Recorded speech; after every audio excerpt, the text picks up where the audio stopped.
we're going to do a part 2 to the part 1. And if you haven't watched the part 1, you have to go back. The link is in the description. Watch the part 1 with Mariah Hayes. And now she's back for this part 2. And the first thing I want to ask you, Mariah, is what kind of feedback, what kind of reaction? And for those who just are just tuning in for the first time, we're talking about Mariah being a single mom of 2 kids here in Los Angeles. And I wanted to know, what was your reaction watching yourself talk about these issues? I'm going to be completely honest. For once in my life, I was so proud of myself. I felt like I conducted myself well. I know I get nervous and I say a lot and I'm very harsh with myself, but I was very proud of myself. My honesty and my transparency and being able to sit here and talk about something so deep and still hold my head pretty high. I was pretty proud of myself. I'm not going to lie. Well, I didn't know you was nervous because you were so like enthusiastic to even want to come over here to talk about it. You was really like in another mode. So I didn't even sense any level of nervousness. Oh, I was so nervous. I think it was because I'm just so passionate about, you're talking about my kids here, so I'm so passionate about them. So I think that's kind of what kept me calm, and God and the prayers I said before I got on the mic, but I was very nervous, to be honest. Now, did anyone in your family get a chance to watch the conversation we had? Yes. I have a lot of siblings, all sisters, and a lot of cousins, aunts, uncles. My entire family watched it. I don't think my dad has had the chance to watch it yet, but my family was super proud of me. They did say I sugarcoated a couple things, but... We'll get into that. Yeah, we'll get into that. But other than that, everyone was really proud of me, and it really made me smile that I made my mom proud. Like, that really, really touched me. So did you actually have a conversation with your mom after she watched it? Yes. What was that like? She was a little teary-eyed. She was like, I'm so proud of you for being honest. I know how you are. I know you like to keep your life private and certain things private, but I think this is a good opportunity to show Jeremiah, my son, and your daughter, Imaya, that like this is a big opportunity for them. This is life-changing, you know? So she was really proud of me for that. And then we also discussed the sugarcoating part that we can get into whenever you're ready. I'm almost certain that the sugarcoating part had to do with your baby's father. Absolutely. Okay. But before we get into that, I also wanted to know if your son or daughter watched it. Maybe your daughter's too young. Well, she's not that young to watch it, but I know your son is old enough to sit there and watch it. Did he do that? Yeah, actually, he was the only person I was nervous for to watch it, because I was like, is he going to be mad at me? Even though it's like, so what? I'm the mom here.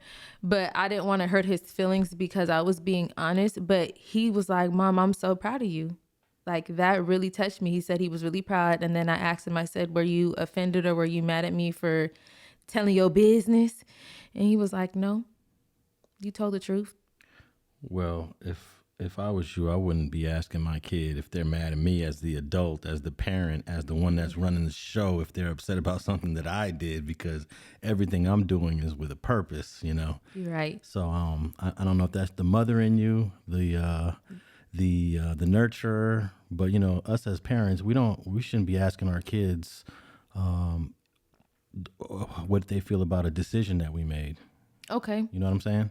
You're right. Because you made a decision. You want to talk about something. Your son has been doing things in his personal life that most parents would not accept, and you want to talk about it.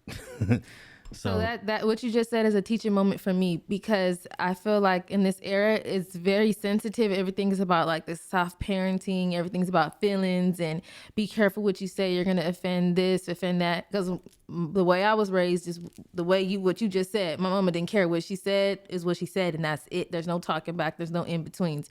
Not that I allow my kids to talk back, but I do consider their feelings. So now that you mentioned that, So I guess where I'm trying to go with this is because social media and podcasting and like all that is a really major deal. I guess I was considering the fact that this would be out forever, you know? So I guess that's probably where I was going with it. But what you just said is true. Yeah, I remember my youngest son, we got into an argument. He was doing something he shouldn't have been doing, and he wanted to tell me how he felt. And I told him, I don't care about your feelings. I care about you doing the right thing. And he gave me a little pushback, and he said, my feelings matter. And I said, not in this situation, they don't. So I've had a couple of those back and forth with my youngest son. But I think he understands now because he's 17. And we've had these conversations when he was like 13, 14, 15. We haven't had too many of those conversations lately, so I think they worked. And I remember one time in the beginning of COVID, he got so upset he ran away. He ran away, but he came back in less than 24 hours, though. I've never ran away. Let me tell you, I will never run away. And look, when he ran away, I took his keys and I said, go, leave. And then, of course, my wife was like, are you going to go after him? I said, nah. He's going to learn about the real world out there.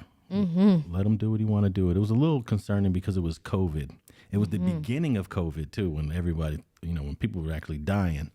So, but I do think that feelings are important. I ain't trying to sound all hardcore. I don't care about no teenagers' feelings. But in certain situations, when the teenager is acting out of line, I believe feelings are the least the least important thing in that situation. It's all about making better decisions. I hope your son learned something from listening to you and realized, like, damn, I'm hurting my mom, I'm hurting my sister, I'm hurting my family by some of the actions that I'm taking. And did you get to talk to him about that? Did you go as far as in his actions?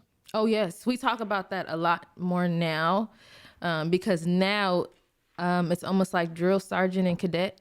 I'm way more on top of everything, and even though it's taking time out of my day to search your backpack, to do this, to do that, check your homework, double checking your homework, double checking this, reminding him of the situation over and over. He understands, and if you get upset, I truly don't care. When it comes to that, I don't care how mad you are. And I've had to like constantly remind him, like, you in trouble, right? Like, why are you chilling on the couch right now? Like, what are you doing? Get up. Like, because he's so used to me being mommy and soft. So right now, I'm to the point where there's no letting up at all. I still love you. I still give you kisses every day and remind you. And we speak our affirmations every day, but we do talk about the situation a lot. Maybe not so much like, you fucked up, right? It's more so like trying to find like different things to talk about. Like maybe one day we'll talk about peer pressure. Another day we'll talk about girls. Another day we'll talk about just different things that he was doing and things that are happening right now. Try to have little discussions about it every day. Now, there was someone that left a comment that said once your son starts to dabble in the gang life, it's over with. It's too late. He's gone. And I want to say that it's never too late, especially when someone is as young as 13 years old. This is the opportune time to really address these issues, because the fact of the matter is that most kids who dabble with street gangs between the ages of like 12 and 14 will leave it. So, that's a great statistic, though. Most kids will not continue it, until the later part of their teens and adolescence. So for the person that said it was too late, man, he doesn't understand the whole science behind kids joining gangs. Most kids only stay with it for 1 year and then they leave it and realize this is not what I want to do, either because they got a parent on them or they realize that this is, I'm not built for what this is all about. So, majority of the kids leave that life within the first year. Yes, I wanted to say, baby, do you need a hug? Was your mama not on you or something? Have you ever joined a gang? Or are you sitting behind a computer? But then I just shook it off, No, but there is this belief, though. There's so many, myths about gangs and street gangs And so maybe he was watching some movies or TV shows, because everything on TV about street gangs is like 90% of it is false. Yeah, most kids are impressionable. They will dabble with it. They will be kind of impressed with it to a certain degree, but most will get out. And I'm almost certain that your son, who's probably listening to this right now, will turn away from that lifestyle, realizing it's probably not a good idea. I see him using this opportunity to help his peers. And I've been, like I said, I've been mentoring a couple of the kids and having them over and with homework time, eating and all those things. And my mom's been a super big help. I love her to death. And so I like one of his friends had a C in this one class and he couldn't figure out how to do something on the computer, and I see my son helping him. Then his other friend had a question, so it's like now he's trying to like help them do good and stay on top of it, because most of his friends are a year older than him, so they're getting ready to graduate, so we're trying to make sure that their grades are on point to graduate. So I've been seeing him kind of using this opportunity to be more helpful and useful, and they all be coaching each other on to do better, and they keep joking on each other like, well, you got in trouble for this, you got in trouble for that, so it seems like they're kind of getting it. They all together collectively kind of getting it. Well, I wanted to take an opportunity in this part two for people, especially other young women out there who are single moms, or other young women who are not single moms that want to avoid it, for them to learn some lessons from some of the things and some of the mistakes you made coming up as a teenager and into your 20s. So one of the things that kind of baffled me was that you said you was raised by your mom and your dad. Yes. And even though you had both parents there, which is incredible because most of us people of color do not have both parents there in our home, you decided to get involved in a relationship as a teenager. Mm-hmm. How were you able to do that? And still, how were you able to do that coming out of a two-parent household? Whew. First of all, let me say, my parents are still together, right? And my hardworking parents. My dad is from the streets too, so I have a good understanding of how this works too. So, I was always daddy's princess, innocent, all that. But the first boy I ever liked and was very interested in happened to be the father of my kids. And when I finally was able to introduce him to my mom, it was a lot of convincing with my mom and her having to convince my dad of what let her, I'd rather them sit right here and have dinner together, like little things like that. He can come over for 2 hours, and so there's no sneaking around. She's getting older, boys are gonna like her, because prior to that I never had a boyfriend. I never even kissed a boy before. That was the first boy I've ever kissed. So it was a little bit of that, and my mom putting trust into me. And like this whole situation of me being young and pregnant could have been prevented. There's no reason, there's absolutely nothing that my parents did wrong. It was totally on me thinking that this boy loved me and being irresponsible. And when my mom used to try to have these conversations with me, like, he's a little older than you. When the conversation and the word sex came up, I was like, ew, that's gross. I don't want to talk about that. And one thing I want to say is I thought in my mind, seeing my parents be together for so long, that me and this guy were going to be together forever. And because I made him wait a year and a half to lose my virginity to him, I thought that was the person I was going to be with forever, and boom, pregnancy. So you knew him since you were 16 or before that? I met him when I was 13 going on 14. Okay. And how many years older is he? 2.5. Okay. So when you had your child at the age of 17, he was already 19 and a half or 20? 20. Okay. Well, I still have the same question, because if this guy is 2.5, almost 3 years older than you, how is he able to have a relationship with you while your parents are present? Okay, so we met in school. I don't know if he was held back a year. I would assume so. He had to have, because that's how we met. We met in school. I met him when I was in ninth grade, but we were friends. We were just friends. He was doing his own thing, and we were just friends. I really wasn't boy crazy at that time, and that was another problem with my parents too. He was older than me. Like that was a very big issue. Like my dad didn't really have those conversations with me, like when it came to sex and stuff like that. He's just very stern, and he's a man of few words, and what he says, he stands on it, and that's kind of it. And when he's mad, and we all, you know.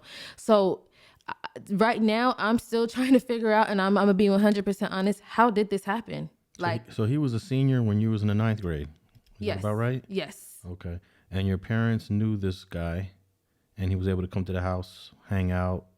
He knew your parents knew him. Everything was cool. So at first it was all of my friends would come over. We'd have movie night or we would have game night, things like that. But my parents were never just cool with that. Like they never were okay with that to begin with. My mom did not want me to date him. My dad was not going for it at all. And there was like literally nothing they could have did to separate me from him. If I was going to sneak and see him and speak to him, I was going to do that. And that was all on me. I'm not going to say I was a bad kid, but the first boy that I fell for, which a lot of young girls make this mistake, that showed interest in me, not saying that it wasn't a bunch of boys that liked me. It was just that particular person. It was like you could not separate me from him. There was nothing in the world you could have told me about him. And to get back to your question, I'm still trying to figure out, how did this happen? Because my parents didn't play that. Like, kids being sneaky, trying to be grown. So you had to do a lot of lying to still see him while you're 15, 16, 17. Yes. A lot of lying to your parents, basically. Yes, because at one point, I was already pregnant at this time, and I didn't know. That's how immature I was. And I didn't even know at the time.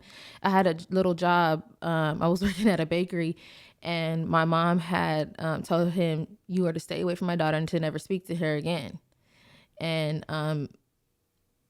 he was already dealing with other girls, but in my mind, we were going to get back together no matter what my mom said.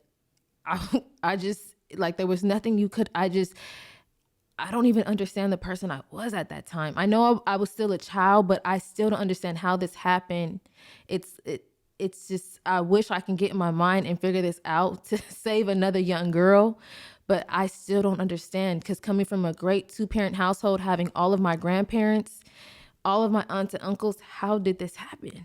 Now, did your parents ever suspect you of lying during these years and catch you lying, or were you able to finesse them all these years up until you got pregnant? Oh no, they caught me. Okay, so, ooh, mama, don't be mad at me, but I'm gonna tell the truth. My mama's a gangster. So I had an AP class. Is it called AP class in the morning? I can't remember if it's called the AP class. Yeah, I had an AP morning class, so that way I can get out of school early. So I'd have a 6 period, and I was working at the Boys and Girls Club, which was around the corner from my house at the time. And I would leave early so I can hang out with him early there, like be there with him. At this point, we weren't being sexual or anything yet. I just wanted to see my little boyfriend or whatever. And he wasn't in school at this point anymore. I believe I was in the 10th grade at this time. And my mom popped up at the school, her and my dad, one day, because my parents are both longshoremen. They popped up at the school one day to check my grades, and my grades were horrible. And I was ditching to go to the Boys and Girls Club, and my mom popped up and smacked me up in front of everybody, and they called CPS. It's not funny, but it's funny when I think about it, because I needed that. Like, I wish that slap could have slapped me into reality, like, this is about to be your future. You're about to be a teen mom next year, but yeah, she caught me a couple times being sneaky. So you were being very deceptive in your teenage years to your family, to your parents. Yes. And where do you think that comes from? It's really deep, and it's And I don't think it's unusual to lie to parents. We all lie to our parents as teenagers, but I would say that your lies were you was hiding a relationship, you was hiding sexual activity, and you was hiding what eventually led to you having a child. So I would say it's a more severe layer of lying. It's really, really deep what I'm about to share, and I hope people can understand, because this happens a lot and it gets ignored a lot. And I don't want no one to look at my family sideways. My mom ended up having my two sisters. We're like 9 years apart. One of us are 9, I think. One of the ones was 10 years apart, almost. And she dealt with postpartum really bad. And I was I think like 10 or 11 when I started noticing, like around 10, 11, I noticed I started being more like rebellious with my mom, because she just wasn't as affectionate as I wanted her to be. And I dealt with a lot of like emotional issues towards my mother, and my dad worked at night. So there was a lot of things I was missing, and I was looking for love, like real love. And there was a lot of things like I'm trying to speak without saying too much out of respect for my family. I held a lot of like resentment towards my mom and my dad, because he was at work and he didn't really understand what's going on. So when I meet this guy, he was everything to me, because that was like I felt like that was the love I was missing. He made me feel important.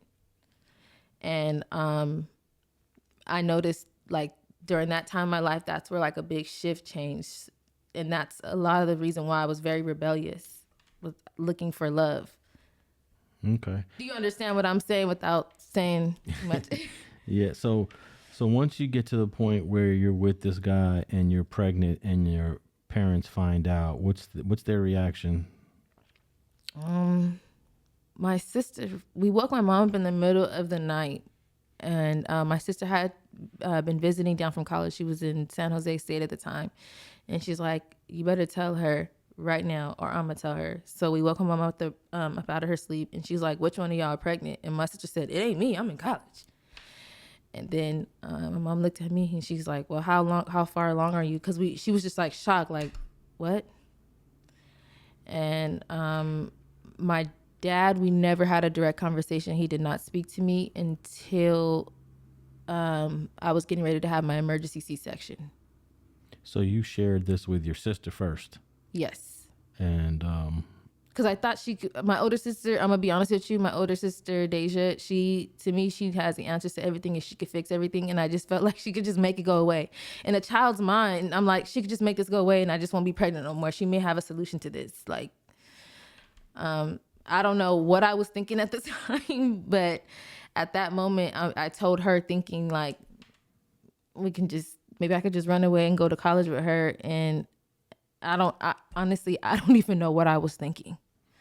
So when you realized you're about to have a baby and you're 17, did you know like this is a life-changing, monumental thing in my life now, or did it seem normal to you? It didn't become, so we told her in August, school started in September. I started 11th grade. It didn't hit me that this was real until the first day of school, and people were looking at me like, ew. And then I was like, no, this is real. This is a real baby. Like, I'm about to be a mom. And then I was excited. Do not get me wrong. Cause I'm like, I'm about to have this, I've created life. Like, this is mine. No one can take this from me. And I'm going to do everything to show this baby I love him or her, because not knowing the sex yet. And I just did a whole 360 with like my mindset, because I used to be a very angry person. Like, and you couldn't even speak to me. I was just very mean. My mindset, I did like a 360 with my life. Like during my pregnancy, much more happier. Me and my mom got extremely close, and I don't know, I just became a lot more wiser when it came to eating habits and just things that a normal 16, 17-year-old wouldn't even think of, because I'm about to have a baby. Like, this is real. I've never smoked or drank before that, so I wasn't even worried about partying or any of that. My concern was, okay, insurance, life insurance, things like that, things that a child shouldn't even have to really be worried about. I was worried about. So what were the biggest changes in your life now? How did having a baby, being pregnant and having a baby, how did it change your life from how it would have been if you didn't get pregnant? So my mom had put me in boxing when I was 11 or 12 because was really angry all the time. So I could really fight. Like I was really, really good. I was getting ready to compete. But then I started seeing myself being really interested in violence. Like I liked violence. I didn't fight. I didn't have to fight a lot. And the fights I did get into were bad, like really bad. So I felt like if I didn't have my son, my mom always says is, I don't know where you were headed. You probably were going to be who maybe gangbanging or in the streets. And I don't mean in the streets like hoeing or nothing like that. I mean like just out here, just trying to be a thug or something like that, like a gangster girl. Or I was going to join the Air Force. So it was either I was going to join the Air Force with my cousin, and because I've always liked to read and journal and travel the world. That was like one of my biggest things. Or stay with this dude and be with his shenanigans if I didn't get pregnant. What about college? Wasn't a choice, a thought, an option? Yes. I did want to go to Spelman really bad. I wanted to go to Spelman so bad. But then when the Air Force opportunity came into mind, I was really interested in that because I wanted to travel so much. And I was like, they can put me through schooling and I'll take it from there. Like, I think at that point, I didn't have a real clear vision of life. Like, I would read a lot and journal and write a lot. I would write a lot of stories and things like that, but I didn't really have a vision. It was like, I'm giving you ideas of kind of like what I remember, but I didn't really have a clear vision. I did want to go to Spelman, and that was only because I seen ATL and I wanted to go to all black college. But was that my goal? Probably not. I really didn't have like, I really wasn't that level-headed. I wasn't bad, but I wasn't level-headed like I should have been. And I had no reason to be that way, which is why when the situation came up with my son, it was like, this is everything I try so hard to prevent from happening. So it's almost like reliving what my parents kind of had to go through with me, except I'm trying to fix some of the things that I see that maybe they lacked at, and that's no disrespect to them. It's just they were young and they were learning too. So that's why it was I was so brokenhearted with that situation. So because you were pregnant, the Air Force was not an option anymore, right? Right. And what was your boyfriend at the time? What was he saying? Was he saying we're going to be a family? Was he supporting you? And were your parents encouraging you to now build this relationship? My mom was, I'm gonna just be 100 with you. So, we were totally against abortion. That was out the question. Like, that was out the question. My mom was like, he either he here or he not. We don't need him. You gonna be all right. Like, it wasn't that we didn't. She was against him being a part of the child's life. It was just because of what he was doing. He was in and out of jail. I'm gonna just be honest with you. And then he was dealing with another girl, and he had just got back from going to see her. She was in the military. He had just came back from seeing her, and he didn't want me to keep my son. So that was kind of like what I was dealing with. So me and him were not even seeing eye to eye for quite some time. Okay, so he didn't even support you being pregnant then at the time. No.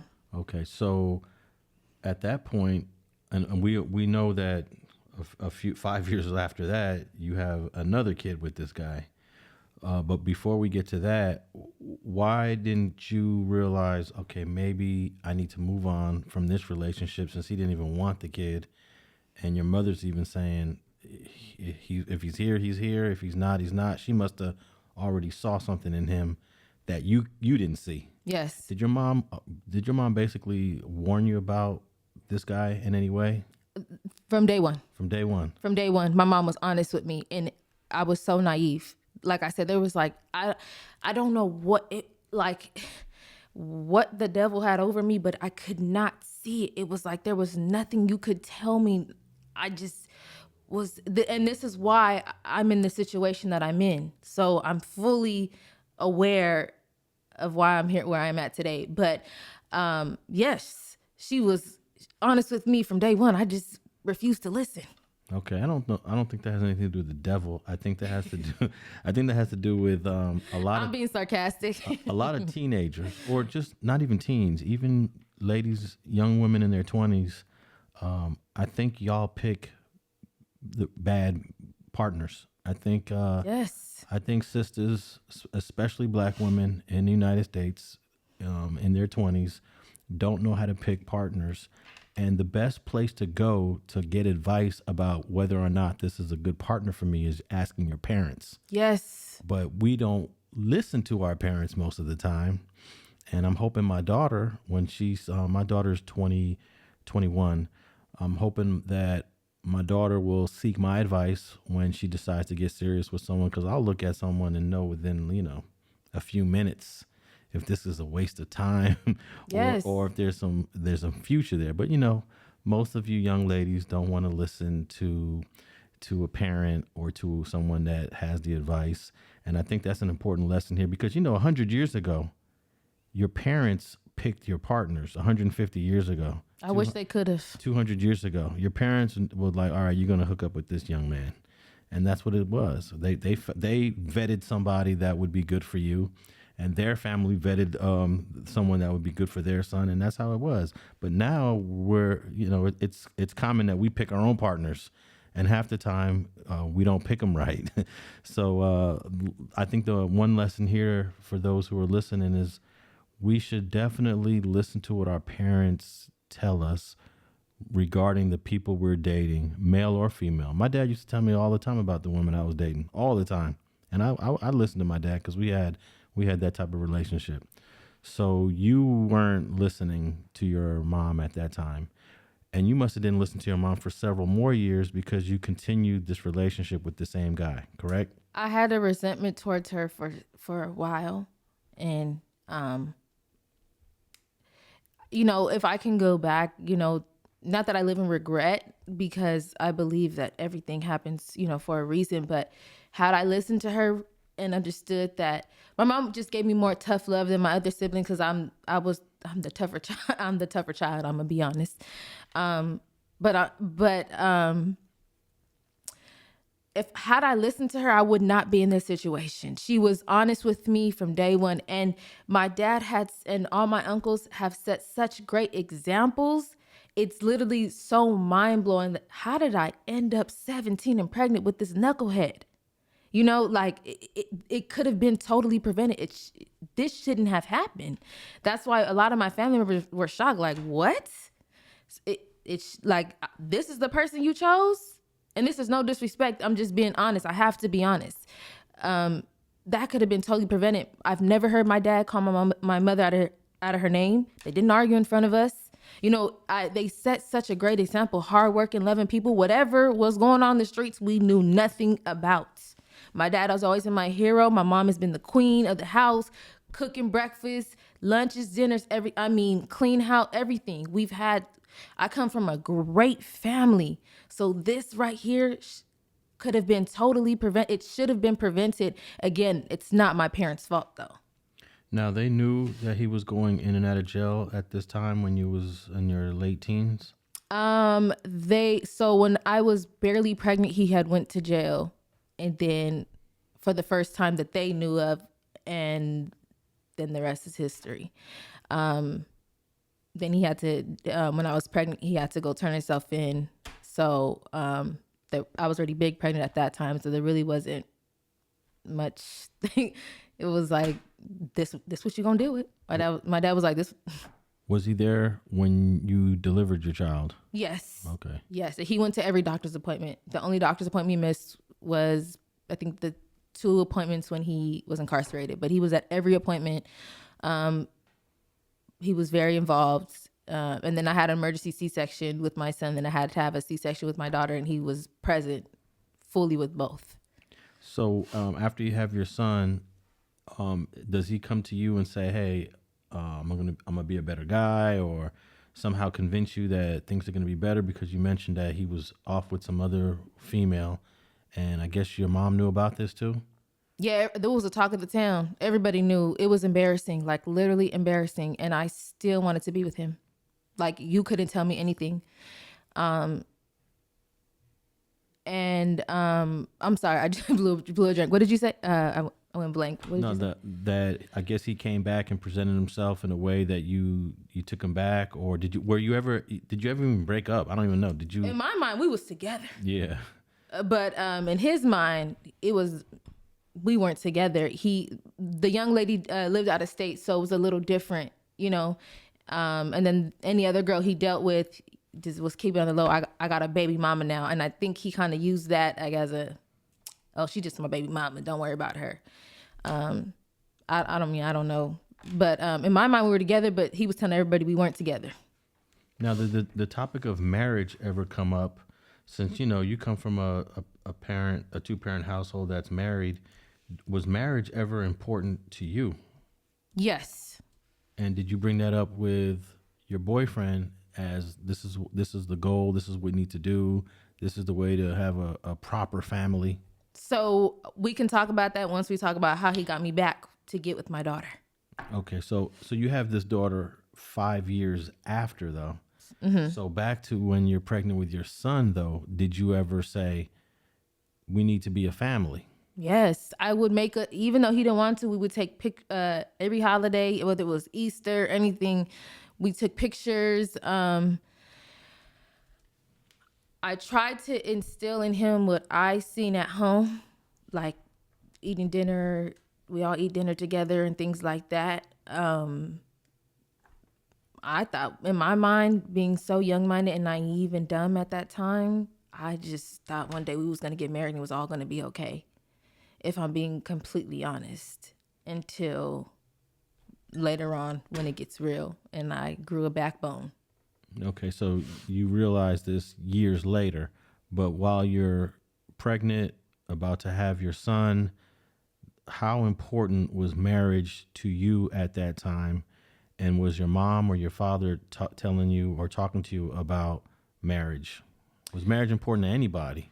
At that time, no. I think pretty much everybody wanted me away from him because I was losing weight. I was just sad, depressed all the time. I just was not a happy person, if I'm being honest. But in my mind, I just thought, like, and this is what I noticed with a lot of people in bad relationships, you convince yourself that if I love this person enough, one day they'll love me back the same way. Maybe one day they're going to wake up and see. And imagine convincing yourself that for so many years. It's almost so sad to think about. Like, I had to convince myself that we're going to be married one day. We're going to be together forever. And that was that. Like, I never wanted to be a single mother.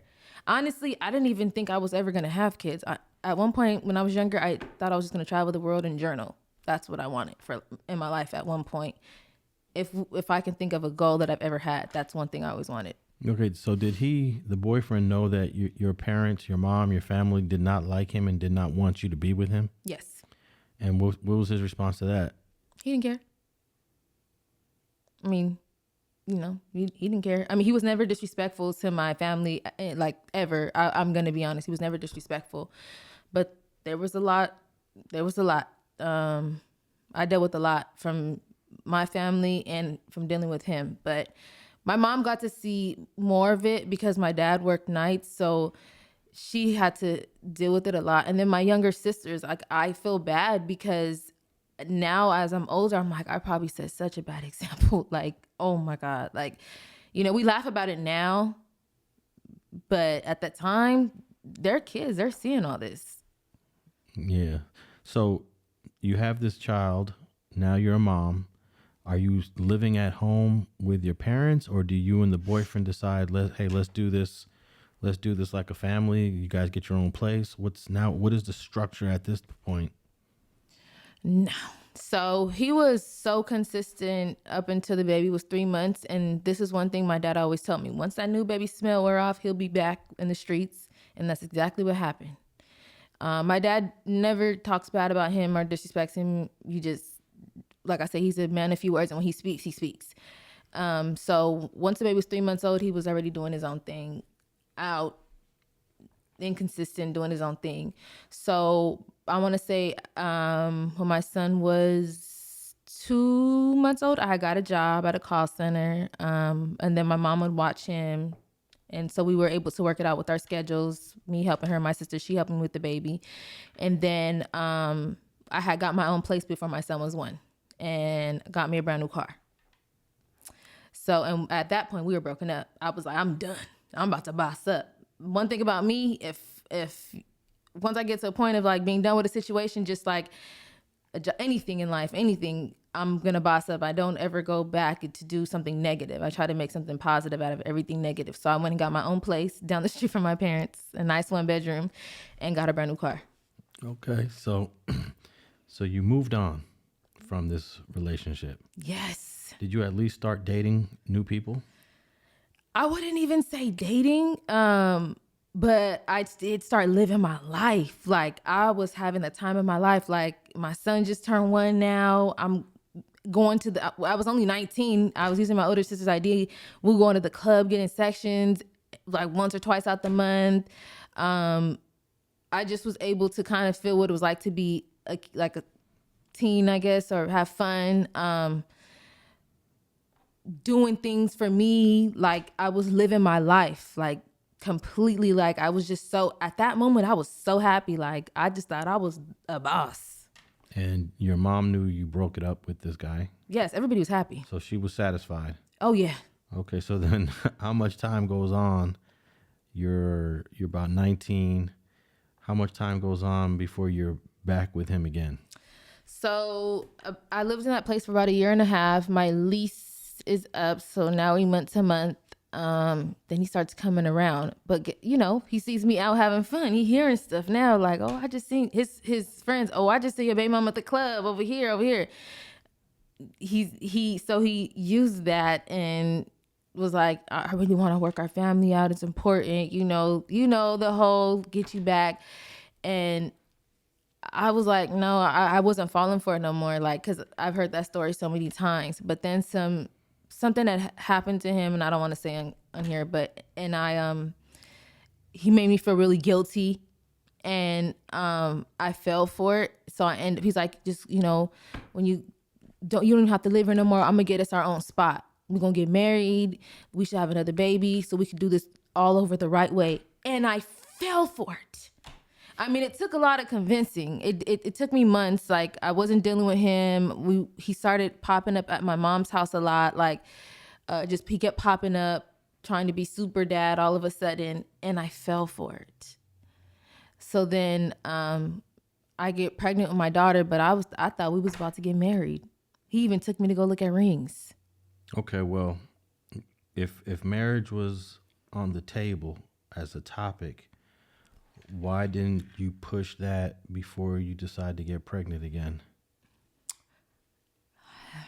Naive. I'm gonna be real. Stupid. He got incarcerated. He was incarcerated again for a couple months, and then when I was pregnant with my daughter, and I was just naive and stupid. And then at that point, when I'm trying to be careful with what I'm gonna say, when I found out I was pregnant with my daughter, he was in jail, and I was like, I was pissed. I'm like, this is the same shit I just went through. I refused, but I was so against abortion. But then at that point, I was like, you know what? If I can just be away from this man, maybe this is the best decision. And he needed a number out of his phone, and I got the number out of the phone, and it's just all these girls popping up. And so it was like, at the time, I'm not gonna lie, I was like, I'm gonna just keep this baby and not be with him. I was already checked out of the relationship mentally. It was just like, how do I leave physically now? So when he gets out, he gets us a place as promised. He's still doing the same thing, but in my mind, I'm already like done with the relationship. And as stupid as it sounds, I stood around until my baby was 2 months old, but I was already planning my escape to leave him. So you made this decision while you were pregnant. Yes. With your daughter. Yes. But you still moved in with him and accepted the place that he got. Mm-hmm. Because I mean, at that point, I couldn't like. I'm sure you could have called your mom up and said, "Mom, I need an exit plan. Mom gonna be there to help you with the exit plan for sure, right?" My parents were going through things at the time too, and I needed to get out of there. And this is no excuse either. It was a bunch of stupidity. Like, girl, you pregnant again with this man's baby, and then you going through all. It's the same. It literally was the same thing over and over. It was tiring. I can't even understand, like, if I could punch my old self in the face, I would. Like, look what you put yourself through for no reason. No reason. Like, there was no love for myself there at all. Like, none. In my mind, I already knew I was leaving, but I still moved in with him. I could have made it work, like you said, and stood at my mom's house. But I think there was like still maybe a percentage. I thought, oh, we may work, but it wasn't going to happen. So what was it like now living together with him? He's saying, I'm going to be better. We're going to get married. Was he on his best behavior or? It was horrible. Horrible how? Can you give us any details? Girls, there's a stalker girl that he dealt with. It was the way he treated me and talked to me, because now we got our own spot. Now you talking to me and treating me any kind of way. He was not, everything was 50-50. And I'm very, I'm okay with that. Like, I don't mind like handling my own. My mom raises like always have your own. Don't ever let a man make you feel less than a woman. Even though my dad has always been there as a provider, but that's one thing they've always like made it known. So I was okay with that. But then now I'm on maternity leave with your child, and you still expecting me to be like, where's your other half of it? I'm like, I barely even get a little bit of nothing. Like, this is the baby that you wanted so bad. Like, look out for me, And he's probably gonna hate me for this, and I could care less. I have to speak my truth. He was a complete fucking asshole. Okay, so explain to those who are listening what 50-50 means. You just said that as I know what it means, but there might be some people that don't understand. What does 50-50 mean? Rent, light bill, gas, just all the bills, car basically. Notes, all that. Everything 50-50. I mean, we paid our own car notes, but at one point when he went to jail, I did help him pay his car note. When we say 50-50, literally 50-50. And then there will be sometimes I may come up short because I'm on maternity leave, and he's cussing me out for my half of the money. Yeah, and I'm completely against 50-50. When someone is mothering your children, it can't be 50-50. It's impossible for it to be 50-50. You have to mother your children. So that means that the man is responsible for paying the bills, at least 75-25 for those who are young and still haven't, found their career and got into a stability point. But there's no way you can be 50-50 and expect the woman to also raise the children at the same time. And you're pregnant for the second child at this time. So to top that off, I'm still having to cook, clean, and I'm a super clean freak. Wash clothes, fold everything. I'm doing everything. Every womanly duty. I had no problem with it, but it was, when I think about it now, I was like, damn, he was an ass. Like, every now and then he may take me to dinner and little things like that. But now, before we throw him under the bus, because I'm sure that he comes from a background, a family that, comes with its own trials and tribulations as well. We haven't even tapped into, even if you're aware of his childhood, aware of his upbringing, what were his parents? How did his parents treat him? Who did he grow up with? Who taught him what he knows? He has both of his parents. His parents are still together. I don't really want to speak much about his family just because of the type of person that my kid's father is. And but he grew up with both his, he has both of his parents, and he has siblings too. Are you saying that there's not really too many excuses to give him because he comes from at least a decent background Yes. in a nutshell. Yes, and I also want to say if he is a broken man, and if there is anything that he went through or things that made him the way that he was, he didn't have to treat me the way he treated me, and he still doesn't have to treat me the way he treats me. Like, I'm not your enemy. It's I made myself a doormat, and it's so easy to mistreat me he's totally okay with that. Like, Well, part of that is you allowed it to a certain degree because you're Yes. not 17 now. You're 21, 22, 23 at this point, right? Mm-hmm. So you're 5 years more mature, but you're still making the same decisions. Yes. So I think it was when I was like 2, 3 months old. It was just like one day, it just was like, yeah, I'm done.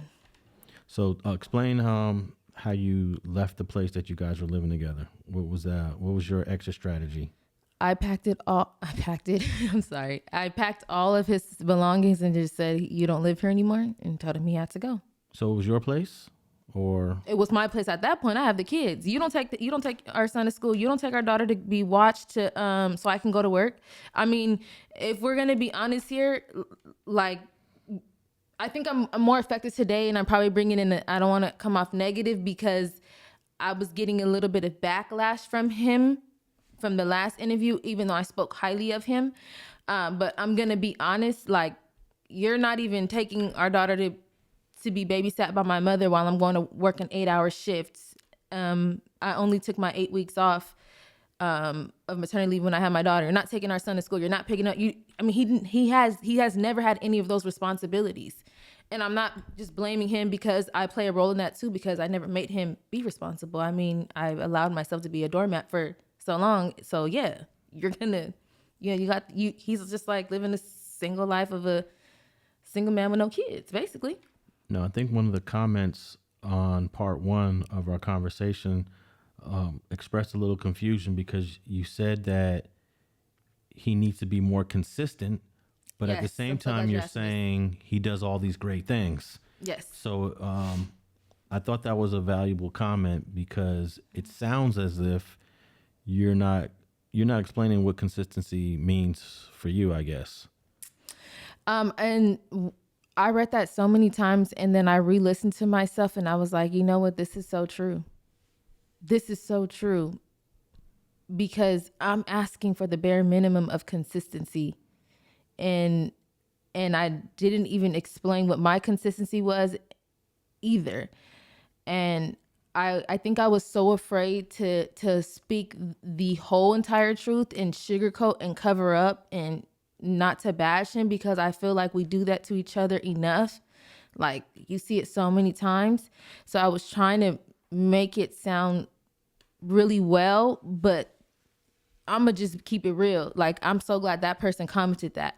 Shout out to Jesus Leon because I thought that was one of the most insightful comments on part one. Okay. So, consistency. So let's just say there is no consistency. Damn. I think Jesus Leon kind of read through that because he said, make it make sense at the end of his comment. And I'm not sorry for speaking my truth, because I have to live through this and I have to raise these children right. And my mistakes, I'm working through them, and I'm healing. I'm still growing. A lot of stuff still affects me, and that's why I wanted to be so open and so transparent, because hopefully one day I can reach somebody and somebody can, if you want to call me a dumbass, that's fine. I got thick skin. I've been through worse things, but I just don't want my daughter to make these mistakes. I don't want my son to fall for one of these type of women, and I also don't want him to be a man that takes advantage of women like I was. I was completely taken advantage. My mind was like gone, and it took a lot of soul searching, so just to be clear, there is no consistency. So part of the confusion that Jesus Leon identified was your unwillingness to really be negative towards the father of your children. You wanted to be a little bit light on him without making him look so bad. But the reality is there's more to the story than you expressed in part one. Yes, sir. And I prayed so hard before I got here. And before, it took me a minute to come upstairs because I was like, that comment right there really stood out to me because it's the truth. It's the honest truth. And I was like, I'm not a person that speaks bad about people. I'm not negative. I don't want to look like a baby daddy basher. I don't want to look like what society makes black women to be. We're bitter. We're this. You chose this man. Whoop, whoop, whoop. I get it. I understand. So I was really, really trying to make it as clean and neat as possible. Yes, he does show up to events. Yes, if something needs to be provided, he will provide. But there is no consistency. There isn't. And I have to be honest, and I can't lie, and I can't sit here and be like, I gotta be real. Like, there is no consistency. And these are his only 2 kids, right? He doesn't have kids by other women out there. These are his only 2 kids that I know of. Yes, sir. Okay. Well, I guess consistency for you is him seeing the kids more often. Yes. Taking them for the weekend more often. Yes. Participating financially a little bit more. Yes. Doing the things without you even have to ask. Yes. And you're not getting any of that right now. No. Okay. And another thing, recently I just said I needed help financially, like with some things for the kids. You don't even know what the kids like you don't like lotions, things like that. He's like, just give me the list and I'll go get it. That's cool. Like, don't get me wrong, I don't need your money. I work, okay? I have never need this man money. I've always had a job, okay? And I got a good family. If I was to ever be down bad on my ass, which I've never been down bad on my ass, I got a good family and a good support system, and ain't nobody gonna let me fall. Let's just keep it real. But he got at me like, bro, I don't want your money, but okay, if I give you a list of things, then let's be real. I need gas money from getting your kids back and forth to school. We need Charmin toilet paper. Like, at this point we're being petty. Like, it's a lot of pettiness and it's so not necessary. And it's like, I'm trying so hard to keep this. We got a teenage son. This is such an impactful part of his life. And I mentioned in that last interview that he was bitter towards his dad, and some people caught on, and maybe Jesus maybe he understood what I meant by bitterness. Why do you think he feels that way? Why you think that he can't trust him? And then I have to be a certain way and I try so hard not to speak ill of him to anybody. I protect him I have no love for him at all. Let's not get it twisted. But I just don't want my kids to grow up hating him.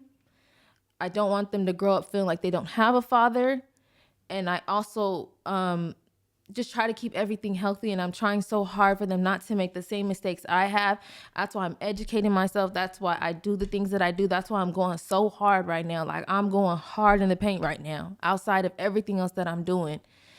I'm here admitting my mistakes, my faults. I'm being accountable. I'm letting people criticize me. I'm speaking my truth because I got 2 kids, and maybe there's another young girl out here that may be making the same mistakes, that hopefully I can help change a life. Definitely. That's really what the value of this conversation is for the young ladies out there, and even young boys that are listening. Because just because you don't get pregnant, you get someone pregnant, you're just as responsible. But in our part 1 of our conversation, you mentioned keeping the courts out of the situation in terms of child support. But how do you feel about the lack of consistency that you're getting? And that's really the purpose of the courts. The courts come in to impose consistency, to force a level of consistency when it comes to men not stepping up. Have you rethought, or has anyone talked to you about you might have to bring the courts in so that you can get that consistent $500, $800, $1,000 a month, whatever the courts determine, so that you could contribute that to your kids' lives? There's some days where I want to so bad. Like, I want to just be like, let the judge do it. Let them do it. Let these people tell you. Then there's other part of me has this ego where it's like, we don't need you. Like, they mama work, we got it. And then there's another part of me like, he's getting away scot-free. You don't even have to get up and take your kids to school every day. You don't even have to see them every day. You could just pick a phone, hey, how you doing? How's your day? Bye. And keep going about your life. And then there's another part of me that's like, the responsible thing is to get the courts involved. And maybe getting the court involved may make him be like, I need to step up because he's still getting over on me. Has anyone in your family or any friends had that conversation with you regarding the courts? Everybody. Everybody. It's just me. I'm still growing. It's me. I use the excuse a lot that I was traumatized by seeing him at court, and I hated seeing that for him. But what about what I go through? What about if at that time I may not be able to get my kids something at that time, or he doesn't know what it's like to raise two kids in a household for real. Like, when we lived in Georgia, we had a big house. We talking like, and I'm gonna bring this up: toilet paper, paper towels, body wash, all the necessities, not the wants, the necessities, Wi-Fi. I mean, he doesn't even understand what that's like at all. There's health insurance. Shout out to my dad, because he's never had to be responsible for health insurance. I mean, there's so many things. And this is not me bashing. This is just me telling my truth, because I noticed last time I sugarcoated a lot, and I got a lot of backlash from him too. And I'm like, wow, I spoke highly of you. And I'm not bitter. I'm not angry. It's just, I feel like I've been taking criticism left and right from everybody, and I'm still growing and learning too. Well, let me ask you on the topic of not taking him to court. I know you said a little while ago you have no love for him, you have no interest in him, but do you think that your reluctancy of taking him to court 5 years ago, 6 years ago, I mean, your son's 13, let's say 10 years ago, 8 years ago, was because you thought maybe you guys were going to get back together, and you knew if you took him to court, that was going to be the end of the relationship? No, because when I had left him, I took him to court to get like visitations to get a mediator involved, because he wasn't consistent with that. So we went through like mediation. So at that point I was like trying to show him like, yeah, now you have to be involved. Like, now you have to see him. And then I started getting scared, because I think I seen like on the news, dad killed a kid. And then I kind of backed off on that. Like, what if, not saying he would do that. It kind of scared me. Like, I don't want to force him to be in my son's life. And now my daughter's life, if he don't want to be there. So you want him to willingly participate? I just want you to willingly do it. I don't want the courts to tell you. I want you to willingly pick them up. I want you to willingly when you go to Target to buy yourself deodorant and stuff for your household, think about your kids. Because I could guarantee you, there's never been a time I went to the store and didn't think about my kids. Even if they don't need nothing, it's just, that's what parents do. Oh, my son may need this. Like, how do you go to the grocery store and not think of your kids? How do you go through the mall? You got nice things. How do you just not think of your children? Now, I wanted to read another comment. This guy says, nobody ever wants to accept accountability. Your baby daddy was good enough to get you pregnant 2 times, but wasn't good enough or allowed to step up to be an actual husband. Then you had to do you and go to Atlanta, and now it's too late. It's the daddy's responsibility to get him in order. Of course your son feels some kind of way. I'm sure you've said plenty about your baby daddy to disparage his character as well. I'm assuming they think you must have said that in front of your kids. Mm-hmm. But that's something that you haven't done, right? No, I don't speak ill of him to my kids. But going to Atlanta for 3 years, that was 3 years, huh? That had to have some sort of negative impact on the relationship between your kids and him. Mm-hmm. I mean, yeah, your kids and him. And also, I want all the listeners to understand that if I had your baby daddy sitting right here, I'm sure there's another side to the story Absolutely. that we don't know. So we're only getting Mariah's side. So I just want to, let people know that there's always another side. Absolutely. But you decided to take your kids away from him for 3 years. I'm sure that's come up. You took my kids 2,000 Yes. miles across the country to a place that I don't even live. Mm-hmm. What were those conversations like? Exactly what you said. And like you said, there is two sides to the story. So, but number one, at this point, there was no consistency at all. There was days where I would call him like, do you plan on seeing your kids? So, and now they're not even in diapers. So it's like, they're easy and they're cool as hell. Like, they're really good kids. So that was another issue. My kids, at the time, I thought I was doing a good thing by showing them the world in my eyes and giving them the opportunity we got a big house, we could travel, we can go to this state, we can go to that state, we can do these many things. But going there was such a life lesson because now it's just us three.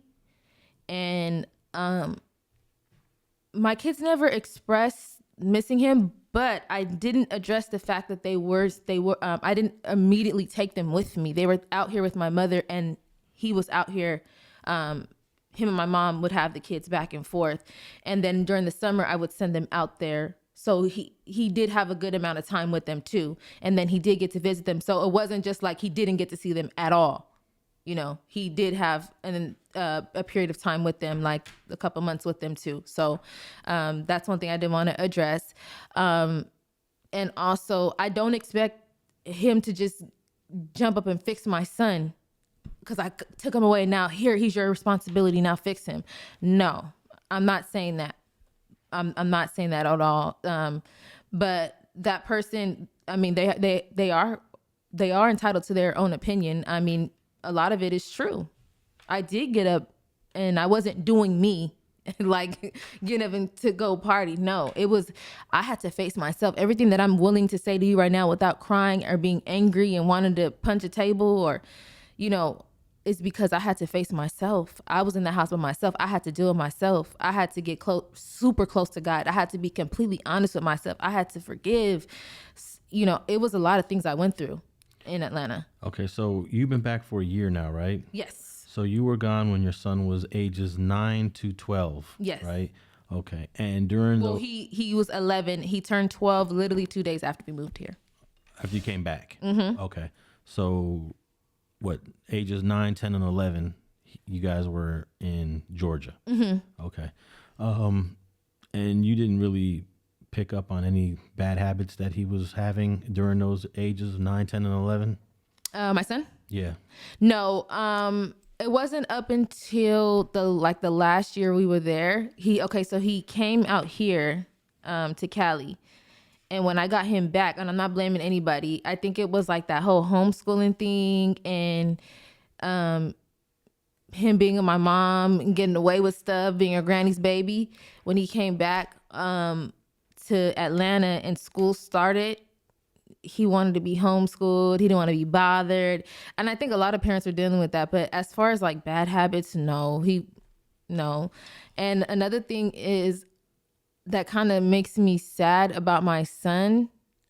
I'm not even going to say it because then it'll sound really harsh. I'm not going to say that.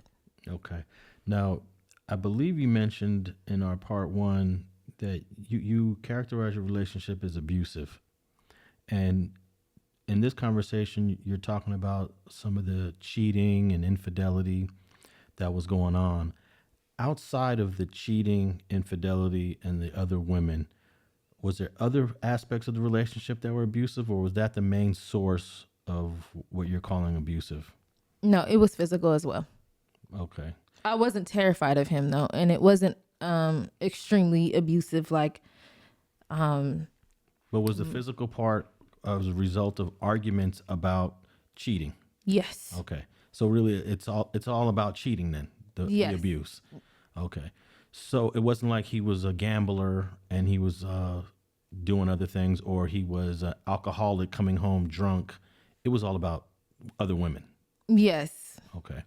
And do you think that expecting a young guy and he's 2.5 years older than you, so when you're 20, he's 22, 23, you're expecting a young guy to have this full commitment to a young woman, which I don't know too many men that can do that.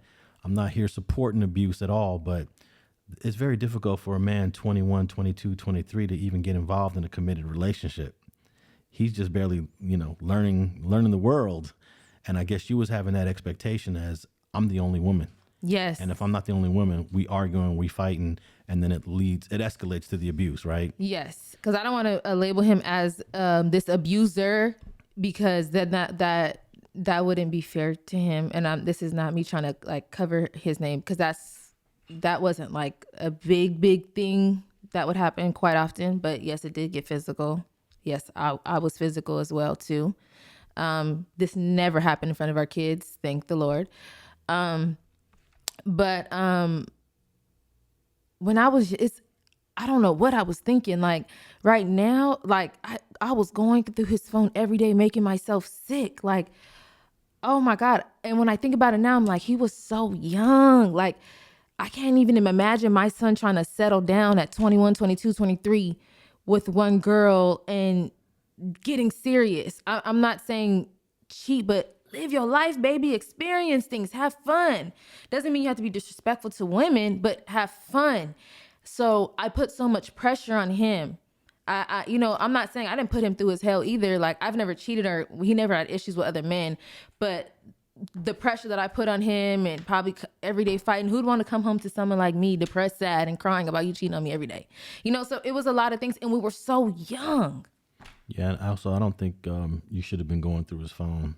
Oh my! I couldn't even. I wouldn't even think to go through a phone right now. Like, yeah. Oh my God! I wouldn't. I just like. Are you serious? You already know what you're gonna see, and I would do it every day. Yeah. Like it was sickening. Like if I can go back to my old self, like I know this conversation right here, they about to shred me apart, but I just got to be honest, okay? I was crazy stupid. So you was a level of toxicity in this relationship. Yes. Oh yes. Okay. Oh yes. And this is the other side that I'm sure if your baby daddy was sitting across from me would tell me, do you know how crazy Mariah was?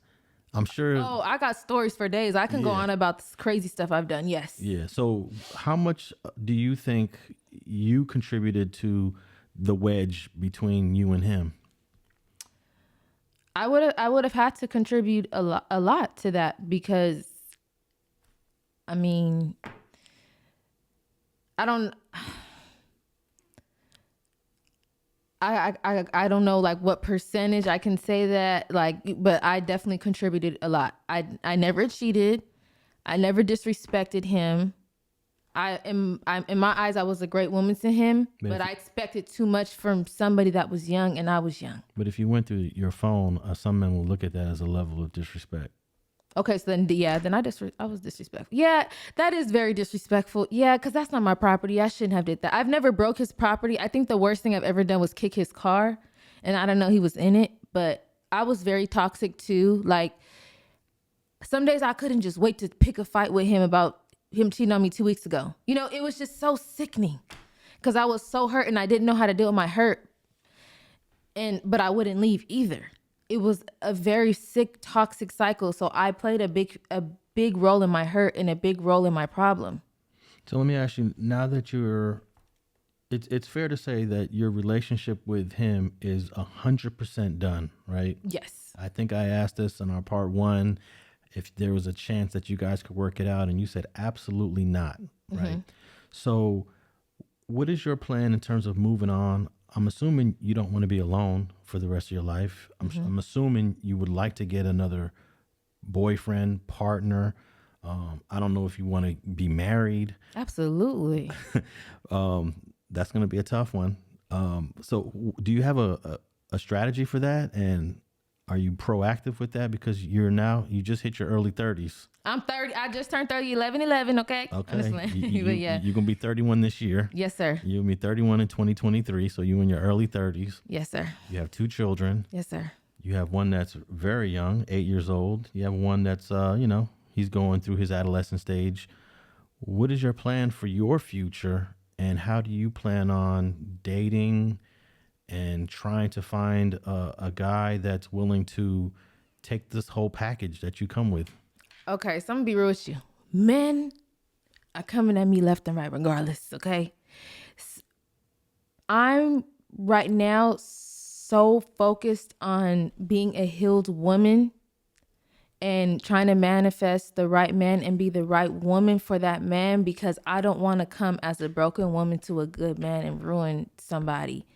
As far as dating goes, I date here and there, but I'm very I'm still really shy.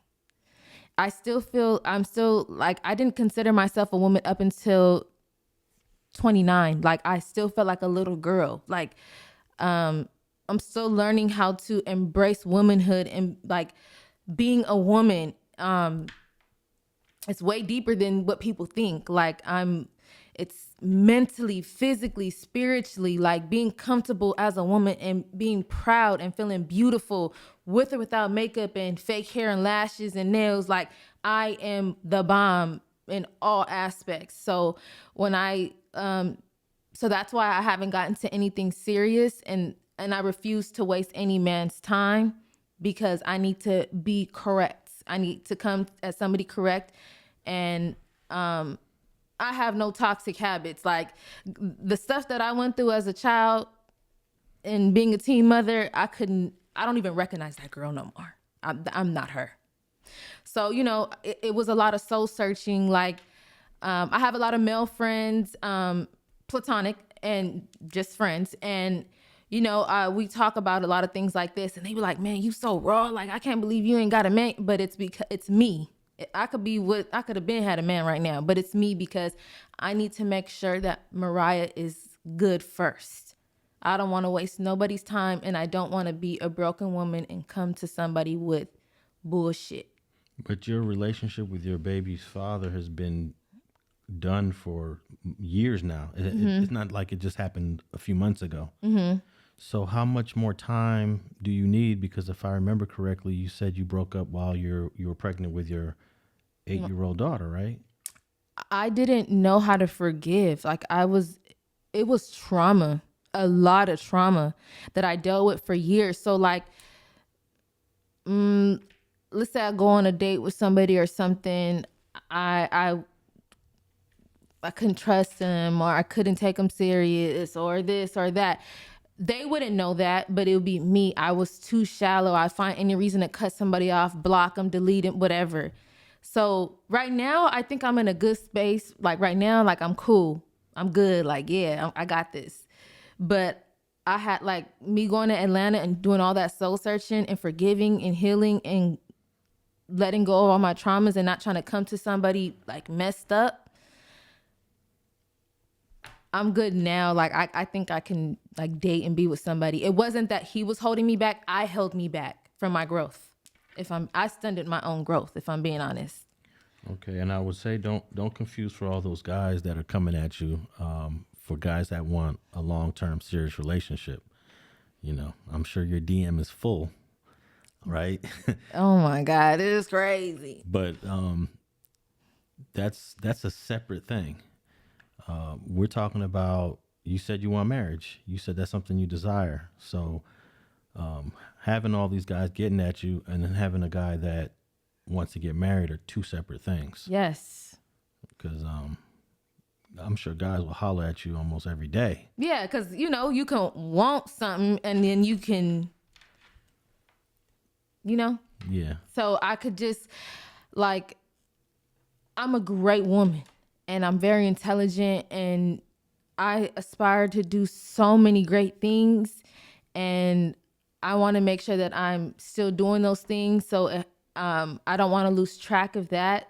And I believe that my match, we have to meet each other like he's able to do the things he does and not get sidetracked because of our relationship.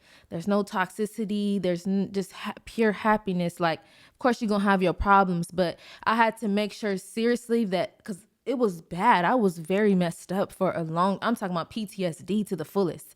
So I had to really get myself together.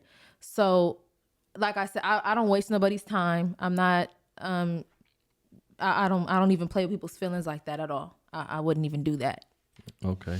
So what are some lessons that you feel young women could learn from listening to your story, from understanding what you went through? What would you like them to take away from hearing you? Number one, when you see those red flags, walk away. When someone disrespects you and you allow it, you're showing yourself that you don't love your own self. Walk away. You're going to hurt yourself more and cause yourself more damage by staying than you are by leaving. Because you think, if I leave, it's going to hurt so bad, I'll miss this person. But you stay, you're prolonging your healing journey. I mean, listen to your parents. Mm-hmm. Kids should not be having kids. I can't say that a million times. Kids should not be having kids. Kids should not be having sex. Take your time. The person that you are right now as a teen and as a young woman, lady, is not the person you're going to be when you reach your 30s.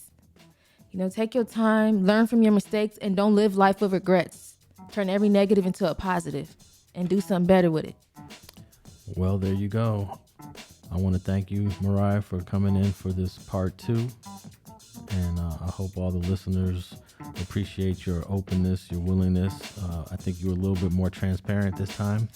And this was hard. I'm going to be honest. This was really hard for me today. It was pretty hard. Well, we'll do it again. Yes. And be on the lookout for my podcast coming soon. Mariah's got a podcast coming soon. She's just established her YouTube channel. Yes, it's Mariah Cherise. So MariahCheris. And also, you have a book available on Amazon. I'll put the link below, but tell us the title of that. The Rose That Blossomed Into Me. So literally everything that I just talked about is in there. There you go. And thanks for tapping in with Street TV on another fire episode. Thank you again so much. No doubt.